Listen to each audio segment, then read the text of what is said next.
성재의 고백에 깜짝 놀라면서 시작한 출하였네요. 다들 재밌게 보셨죠? 지난주 예고에 성재의 고백으로 끝이 나서 성재가 드디어 고백을 하나 했는데 시작부터 낚시에 낚이고 시작했네요. 이렇게 은근히 고백했는데 은호의 반응을 보고 아닌 척 한 걸까요? 호칭도 본부장에서 선배로 은근히 바꾸게 유도하고 뭔가 분위기가 수상한 것 같네요. 그리고 보아가 전화가 와서 깜짝 놀랐네요. 전화 와서는 이야기하는 용건이 정말 어처구니가 없었네요.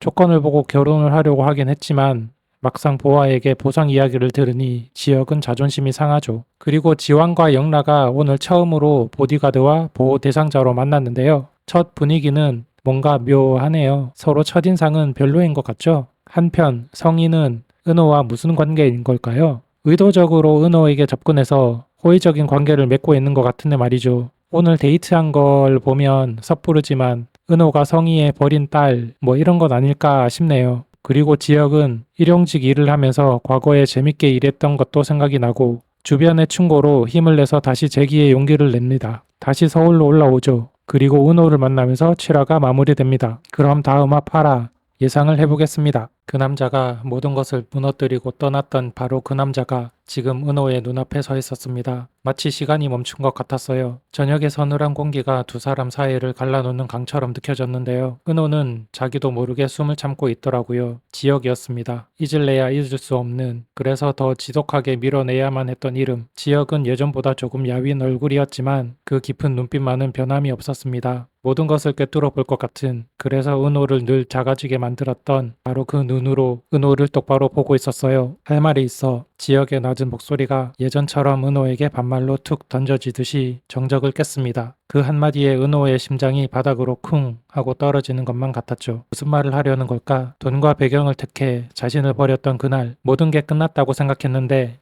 이제 와서 대체 무슨 할 말이 남아있다는 걸까? 수만 가지 생각과 은호의 머릿속을 스쳐 지나갔습니다. 사과? 변명? 아니면 혹시라도 아무 일 없다는 듯 다시 시작하는 말일까? 은호는 입술을 달싹였지만 어떤 말도 뱉어낼 수 없었습니다. 목이 바짝 타들어가는 기분이었어요. 바로 그때였습니다. 은호에게 저녁을 사주겠다며 카페에 들른 성재가 두 사람의 모습을 발견한 건요. 성재는 차에서 내리다 말고 그 자리에 우뚝 멈춰 섰습니다. 멀리서만 봐도 단번에 알아볼 수 있었어요. 자신의 가장 친한 친구이자 은호를 그토록 힘들게 했던 장본인 지혁이라는 것을요. 성재의 얼굴에서 부드러운 미소가 순식간에 사라졌습니다. 대신 그 자리에는 차갑고 단단한 무언가가 들어찼죠. 성재는 은호가 자신에게 지혁을 그냥 아는 선배라고 둘러대며 거짓말했던 그날을 떠올렸습니다. 은호의 사과를 받았을 때 이제 정말 은호의 마음에서 지혁이 지워지고 자신을 위한 자리가 조금이라도 생긴 걸까? 기대했던 자신이 바보처럼 느껴졌어요. 성재는 주먹을 꽉 쥐었습니다. 은호에게 그만 소개팅하라고 내가 옆에 있겠다고 말하려던 참이었는데 지혁이 이렇게 다시 나타날 줄은 꿈에도 몰랐습니다.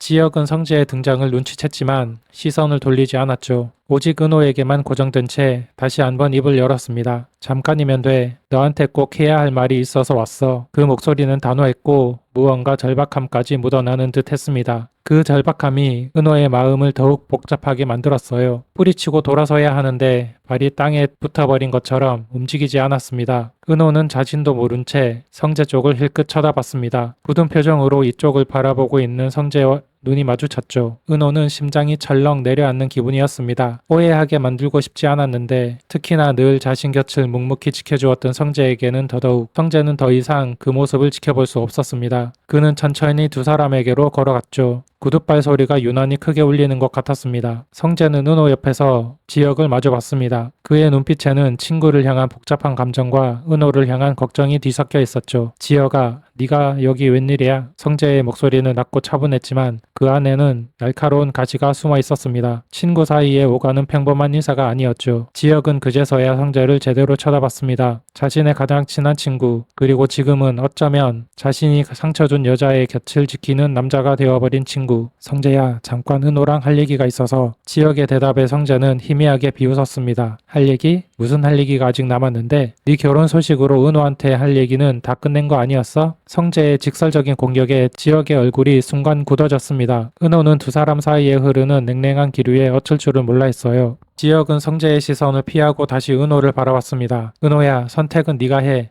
내 이야기를 들을지 아니면 이대로 외면할지 그건 은호에게 선택권을 주는 것 같았지만 실은 도망칠 곳 없이 코너로 모는 말이나 다름없었습니다. 은호는 이러지도 저러지도 못하고 입술만 깨물었습니다. 지역의 이야기는 궁금하지 않다면 거짓말이겠죠. 왜 그래야만 했었는지 단 한 번이라도 제대로 듣고 싶다는 마음이 마음 한구석에 남아있었으니까요. 하지만 그의 이야기를 듣는 순간 겨우 단단해지기 시작했던 자신의 세상이 다시 무너져 내릴 것만 같았습니다. 그리고 무엇보다 성재의 상처받은 눈빛을 외면할 수 없었어요. 은호는 긴 침묵 끝에 겨우 입을 열었습니다. 미안해 선배, 오늘은 좀 힘들어. 다음에 그 말이 끝나기도 전에 지역은 고개를 끄덕였습니다. 알았어. 그럼 기다릴게. 네가 이야기할 준비가 될 때까지. 그는 마지막으로 은호의 얼굴을 깊이 들여다본 후 성재에게는 아무 말도 없이 몸을 돌려 떠났습니다. 친구였던 두 사람의 관계가 얼마나 멀어졌는지를 보여주는 침묵이었죠. 지역의 차가 시야에서 사라지고 은호는 참고 있던 숨을 길게 내쉴 수 있었어요. 온몸에 힘이 쭉 빠지는 기분이었습니다. 어색한 침묵이 은호와 성재 사이에 흘렀습니다. 성재는 아무 말 없이 은호를 바라보기만 했죠. 그 침묵이 칼날처럼 날카로워서 은호는 차라리 화를 내어 주었으면 좋겠다고 생각했습니다. 은호가 변명을 하려고 하자 성재가 먼저 입을 열었습니다. 밥 먹으러 가자. 배고프다. 너무 아무렇지도 않은 목소리여서 은호는 오히려 가슴이 더 답답해졌어요. 성재는 아무렇지 않은 걸까요? 아니라는 걸 은호는 잘 알고 있었습니다.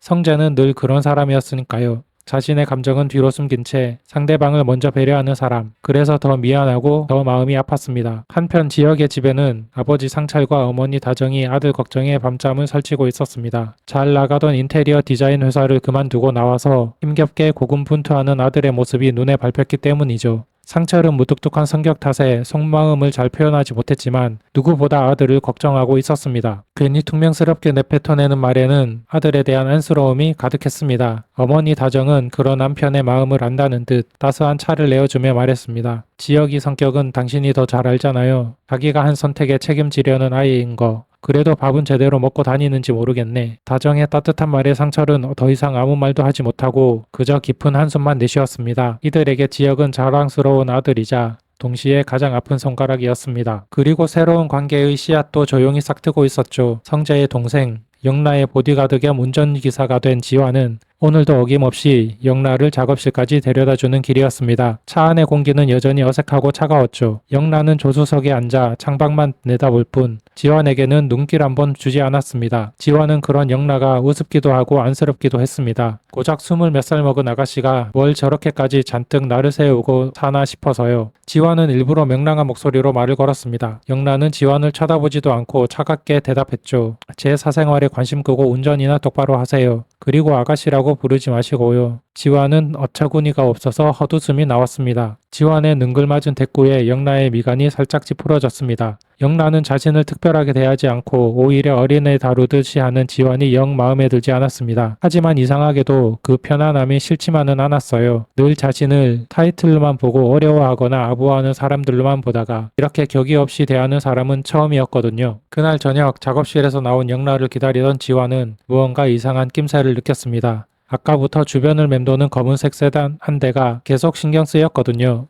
단순한 우연이라고 하기에는 너무 오랫동안 같은 자리에 머물고 있었어요. 영라가 차에 타자 지환은 백미러로 그 차를 예의주시하며 시동을 걸었습니다. 아니나 다를까 지환의 차가 출발하자 검은색 세단도 뒤따라오기 시작했습니다. 지환의 표정이 날카롭게 굳었습니다. 안전벨트 꽉 매요. 지환의 평소와 다른 진지한 목소리에 영라도 무언가 잘못됐음을 직감했습니다. 지환은 핸들을 급격하게 꺾어 골목길로 접어들었습니다. 뒤따라오던 차도 황급히 따라붙었죠. 좁은 골목길에서의 아슬아슬한 추격전이 시작되었습니다. 영라는 겁에 질려 비명을 질렀지만 지환은 침착하게 차를 몰아 따돌릴 경로를 계산하고 있었습니다. 몇 번의 급커브와 위험한 질주 끝에 지환은 겨우 뒷차를 따돌리는데 성공했습니다. 안전한 곳에 차를 세운 후 지환은 거친 숨을 몰아쉬었습니다. 영란은 아직도 놀란 가슴을 진정시키지 못한 채 창백한 얼굴로 떨고 있었어요. 지환은 그런 영라를 보고 한숨을 푹 쉬었습니다. 그리고 차에서 내려 편의점으로 가더니 따뜻한 꿀물 하나를 사와서 영라에게 건넸습니다. 영라는 아무 말 없이 꿀물을 받아들었습니다. 따뜻한 온기가 손을 통해 전해지자 조금씩 마음이 진정되는 것 같았어요.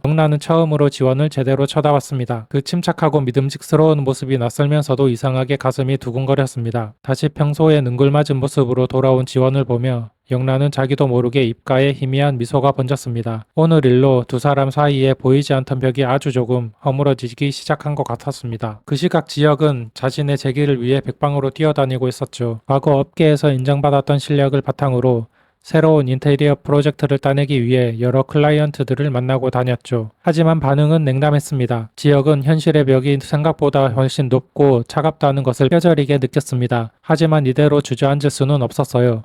자신의 전부였던 일을, 자신의 자존심을 잃을 수는 없었습니다. 지역은 아무도 거들떠보지 않는 작은 상가 리모델링 건이라도 맡아서 처음부터 다시 시작하기로 마음먹었습니다. 바닥부터 다시 기어 올라가 자신의 실력으로 모든 편견을 깨부수겠다고 다짐했죠. 늦은 밤, 지역은 홀로 작업실에 남아 도면과 씨름하고 있었습니다. 그때 어머니 다정에게서 전화가 걸려왔죠. 아들 밥은 먹었어? 어머니의 따뜻한 목소리에 지역은 울컥하고 목이 메었습니다. 애써 밝은 목소리로 대답했지만 다정은 아들의 지친 기색을 모를 리 없었습니다. 어머니의 무조건적인 믿음이 담긴 한마디가 지역의 마음에 큰 위로와 동시에 무거운 책임감으로 다가왔습니다. 전화를 끊은 지역은 다시 도면 위로 시선을 떨어뜨렸습니다. 그리고 자신도 모르게 은호의 얼굴이 떠올랐어요. 은호에게 꼭 해야만 하는 말이 있었습니다. 그건 단순한 사과나 변명이 아니었어요. 그 말을 해야만 지긋지긋한 과거의 자신을 제대로 떠나보내고 앞으로 나아갈 수 있을 것 같았습니다. 다음 날 은호는 밤새 뒤척이다 뜬 눈으로 아침을 맞이했습니다. 지역의 등장으로 마음이 온통 헤집어진 상태였죠. 성재에게는 너무 미안했지만 지역이 하려던 말이 무엇이었을지 온종일 머릿속이 떠나지 않았습니다. 이대로 외면하고 모른 척 살아갈 수도 있겠죠. 하지만 그랬다가는 평생 마음속에 풀리지 않은 응어리를 안고 살아가게 될 것만 같았습니다. 자신을 위해서라도 한 번은 듣고 정리해야 했습니다. 은호는 더 이상 이렇게 흔들리는 자신이 싫었습니다. 무언가 결정을 내려야만 했어요. 은호는 휴대폰을 들어 성재에게 문자를 보냈습니다. 오늘 저녁 잠깐 볼 수 있을까요? 할 말이 있어요. 문자를 보내고 나자 심장이 미친 듯이 뛰기 시작했습니다. 성재는 은호의 문자를 받고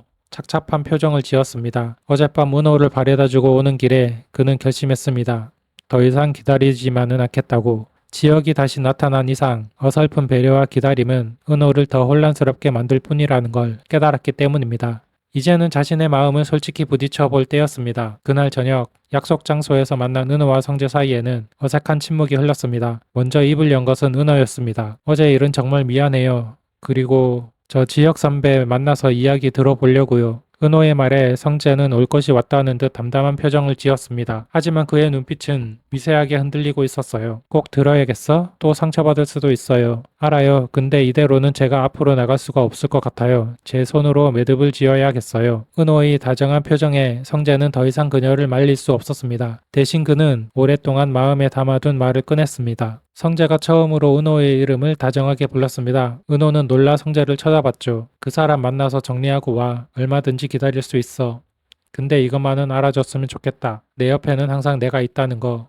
친구가 아니라 남자로. 성재의 갑작스러운 고백에 은호의 세상이 또 한 번 거세게 흔들렸습니다. 지역의 등장만으로도 충분히 혼란스러웠는데 단 한 번도 남자로 생각해 본 적 없던 고백까지. 은호는 아무 대답도 하지 못한 채 그저 성재를 바라볼 수밖에 없었습니다. 과연 은호는 지역과의 과거를 제대로 정리하고 새로운 시작을 할 수 있을까요? 그리고 세 사람의 엇갈린 마음은 어디로 향하게 될까요? 모든 것이 불확실한 채로 이야기는 다음 화를 향해 달려가고 있었습니다. 지금까지 시청해 주셔서 감사드립니다. 좋아요와 구독도 부탁드리고요. 저는 드라마 스캔들이었습니다.